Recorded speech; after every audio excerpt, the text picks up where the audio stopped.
Welcome to this explainer. Today, Apple is an absolute titan, a trillion-dollar global powerhouse that's universally known for the iPhone and MacBook. But behind all that polished modern success is a raw, gritty story. It's a story of huge risks, crushing failures, and stubborn determination that literally started in a completely ordinary suburban garage. So let's unpack exactly how that happened. It really begs a fundamental question, right? How did Apple actually begin? How did two guys in a dusty garage manage to launch an empire that would eventually change how humanity communicates, works, and, well, lives? The journey from a wild, impossible idea to a trillion-dollar reality is just packed with unexpected twists. Including this one wild twist. Why was Steve Jobs eventually fired from the very company he founded? We're going to explore those moments and the brilliant marketing strategies that ultimately built one of Earth's most recognizable brands. But before we get into all that corporate drama and the massive global footprint, we need to understand exactly where and how this whole shebang actually started.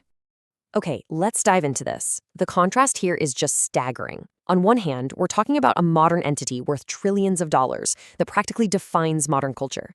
And that stands in stark opposition to a 1976 suburban garage with absolutely $0 to its name.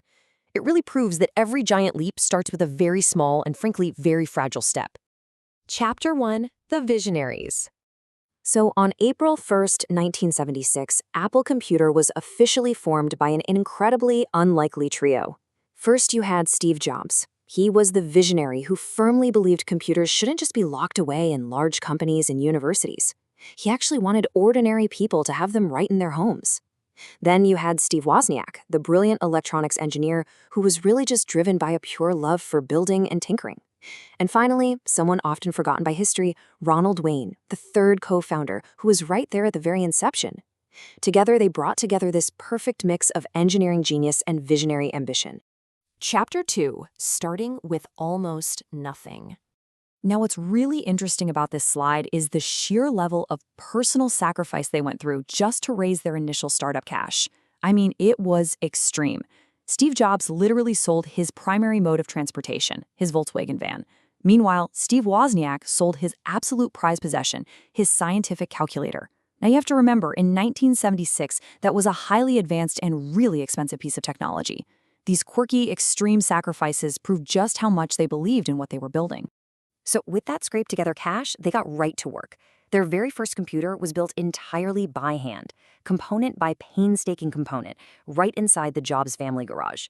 Today, pretty much every tech startup dreams of having that classic garage origin story, right? Well, this unassuming, everyday suburban space is exactly where that modern myth was actually born. Chapter 3: The Apple I Experiment.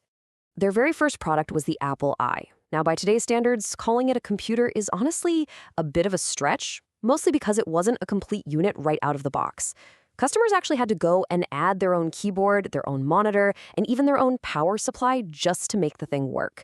But for its time, it was a wildly impressive early innovation. You didn't just buy a computer, you essentially had to finish building it yourself. So the crucial point is this number right here, 50. Despite it being an incomplete kit, a local computer store saw its potential and placed a single order for 50 units. That one single order changed absolutely everything. It proved to Steve Jobs that Apple was no longer just some fun hobby for a couple of friends.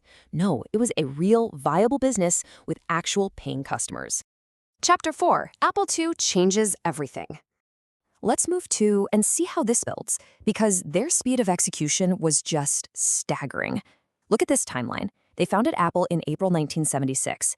By late 1976, they had already secured those first 50 orders. And then, just a year later in 1977, they released the Apple II. Going from a garage concept with $0 to launching a mass-market, industry-defining product in barely a year, that is almost unheard of. That 1977 release was absolutely monumental, and it all came down to a few key advancements. Unlike so many computers of its time, the Apple II was remarkably easier to use, and it featured groundbreaking color graphics. Because of this incredibly user-friendly approach, it wasn't just for hobbyists anymore. It was rapidly adopted by schools, businesses, and everyday families. This transformed Apple, practically overnight, into one of America's fastest-growing technology companies. It really is a phenomenal story of determination paying off. But we have to ask ourselves, what happens when immense success brings massive new challenges? As Apple grew from this scrappy startup into a veritable tech juggernaut, the internal conflicts grew just as fast, eventually leading to Steve Jobs being forced out of the very company he built. How did Apple survive its darkest days to become the trillion-dollar titan we know today? Well, that is a fascinating, rocky road we'll have to save for next time. Thank you for joining me on This Explainer. I'll leave you with this. What crazy idea is sitting in your garage right now, just waiting to change the world?